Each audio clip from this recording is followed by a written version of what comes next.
Hürmetli vatandaş, bugünkü leksiyelerimizi başlayımız. Leksiyede sıra geliyoruz, Washington'dan sözlüğümüz. Bugünkü islah 2025 yıl 2. ayının 6. günü haftaga Perşembe vatandaş. Bugünkü leksiyelerimizi körüp ettiler. Bugün sizlerge sözleydiği leksiyeler yani şunun okşarak gidiyordu belki. Şu mezmunlarına devamı desek buludu vatandaşım. Mesela biz sizlerge 10 günden biri, 15 günden biri görüp biliyotgan bir taş siyasetdeki bir xil izchillik. Amerika Qo'shma Shtatları yangi hükümet Prezident Donald Trump'ning siyasetdeki izchillik yoki bir-biriga munosabatli holda bog'lanishda holda taraqqiy qilayotganligini ko'rib keldik. Bugün endi sizlarga yetkazgan xabarimiz yoki leksiyamiz bundaq vatandaş. Bu leksiyada nima deyildi? Mavzu bundaq. Prezident Donald Trump bilan Prezident Vladimir Putin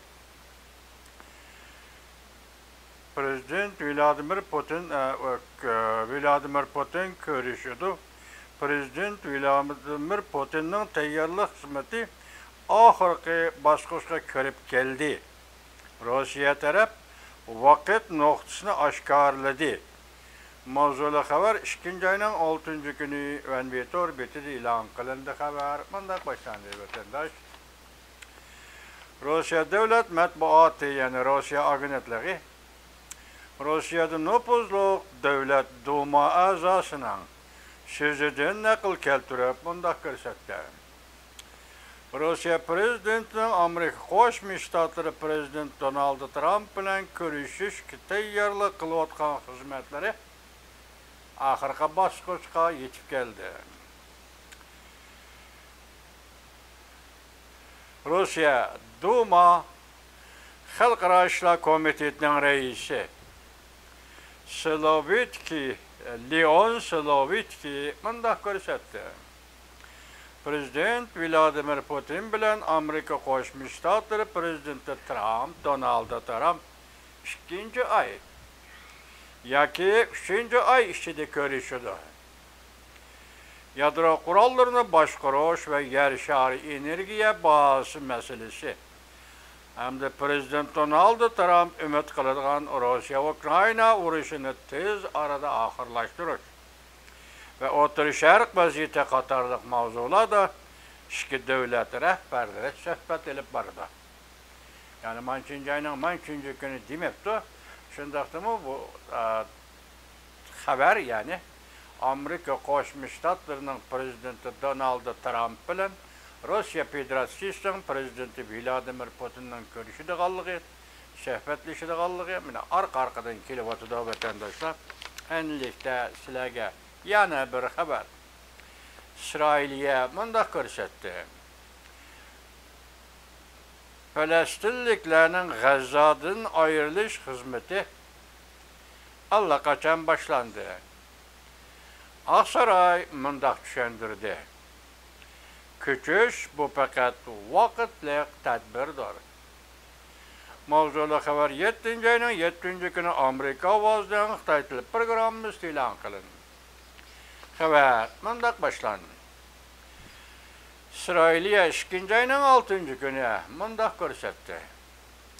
Bir turkum Falastinliklarning G'azzodan ayrilish xizmati allaqachon boshlandi. Bu ish Amerika Qo'shma Shtatlari prezidenti Donald Trumpning yaqinda G'azzoni Amerika o'tkazib oladi degan so'zi hamda G'azzoni O'rta Sharq dengiz bo'yidagi sayohat rayoniga aylantirish planining bir qismidir. Amerika Birlashma Agentligi bunday ko'rsatdi. İsrail Devlet Müdafaa Ministeri İsrail Kartez men armiyaga buyruq tushirdim. G'azzo rayonidagi ko'plagan falastinliklarning Falastindan ayrılışıga qulaylik yaratib beringlar dedim deb ko'rsatdi. Amerika Qo'shma Shtatlar radio şirketi NBC axborot sahnasidan xabar haftaning 4-kuni mundaq ko'rsatilgan edi. Kortej haftaning 4-kuni bir parcha bayonotida prezident Donald Trump o'tirib qo'ygan yuraklik tadbirni qarshi oladiganligini bildirib, Kortej mundaq degan edi. Bu plan Falastin xalqini o'z ichiga olgan quruqlik va havo yo'llari orqali G'azzodan chiqib ketishini tanlab oladigan bo'lsa, İsrail'ye deniz yo'llari va havo yo'llari bilan ayriladigan falastinliklarni alayda o'rlashtirdi. Xalqaro besimni pasaytish uchun Aqsaray tushundirib mundaq ko'rsatdi. Falastin xalqining ko'chi bu vaqtlik hodisadir. Növbette Amerika tarafı bu planı amalga oshirishga konkret tadbir qo'llanmadi. Yana bir xabar. Amerika Jungo tamoyda urushi melodiyasi texmi tizlashdi. Beijing o'zining huquq manfaatini qo'g'dash to'g'risida qasam qildi. Mavzuli xabar 2-ayning 6-kuni Amerika ovozining Xitoy tili programmasi e'lon qilindi. Xabar bundoq boshlandi. Amerika Qo'shma Shtatlari prezidenti Donald Trump 10% ko'paytma boj tamoyda beja qo'ygandan keyin Jungoning pozitsiyasi texmi qattiqlashib ketdi. Jungo Savdo ministrligi ministri He Yongchen 2-ayning 6-kuni axborot e'lon qilish yig'inida mundaq ko'rsatdi. Yakka oldiki zo'ravonlik tadbiriga Jungo taraf cho'qim zaruriy tadbir qo'llanadi. O'zining manfaatini Jungo taraf qat'iy qo'g'daydi. He Yongchen mundaq ko'rsatdi. Jungo savdo majrosi qo'zg'amaydi. Meselelerni muhokama orqali hal qilishni xohlaydi. Jungo ham bundan burun ikki taraf o'tirishidagi ixtiloflarni suhbat orqali hal qilishni xohlaydiganligini bildirgan edi. Bu suhbat qachongacha davomlashadi Jungoning nazarida vatandosh masala olayli. Amerika Qo'shma Shtatlari prezidenti Donald Trump birinchi qatim prezident bo'lib vazifa o'tagan 2020-yili Jungo bilan Amerika Qo'shma Shtatlari suhbat o'tkazib, savdo kelishim imzoladi. Shu kelishim bo'yicha Jungo kompartiyasining hukumati Amerika Qo'shma Shtatlaridan $200 milliard qimmatida yezi egilik mahsulotlarini sotib olmoqchi bo'ldi. Keyin bu ijro qilinmadi. Masalan, prezident Donald Trump'dan keyingi Amerika Qo'shma Shtatlari hukumati, ya'ni sobiq prezident Joe Biden davridami Jungo kompartiyasi bu kelishim bo'yicha o'zi bergan va'dasini ijro qilmadi. Bugün yana sözleşiş orqali hal qilamiz, suhbat orqali hal qilamiz deb kim ishini desang endi Jungo kompartiyasi. Sen davatgan suhbat yana nima suhbat o tugamaydigan yoki oxiri chiqmaydigan. Biz o'ylaymizki, bu qatam Amerika Qo'shma Shtatlarining prezidenti Donald Trump hukumati hamda Jungoning bundaq nayranglariga ishonmaydi va aldanmaydi vatandoshlar. Hazır gap nerede? Zaten gapning tekti nerede? 15%'lik, 16%'lik savdo meselesi mi? Yoki yana boshqa masalalar bormi? Shuni qaraymiz vatandosh. Endi yana bir xabar, mushkashtirak kelgan bir xabar, buni anglaysiz hamda bu xabarning mavzusi nima anglab o'ting vatandosh. Amerika Qo'shma Shtatlari prezidenti Donald Trump G'azzo rayonini o'tkazib oladiganligini yana bir qatam o'tirg'a qo'yib, Amerika armiyasini bununla ishlatmaymiz deb ko'rsatdi. Mavzuli xabar 2-ayning 6-kuni Büyük İrator beti e'lon qilindi. Xabar mundaq boshlandi. Amerika Qo'shma Shtatlari prezidenti Donald Tramp payshanba kuni, ya'ni bugun 2 ayning 6 kuni G'azzani Amerikaning o'tkazib oladiganligini yana o'tirg'a qo'yib, G'azza rayonini qaytadan qurib chiqamiz.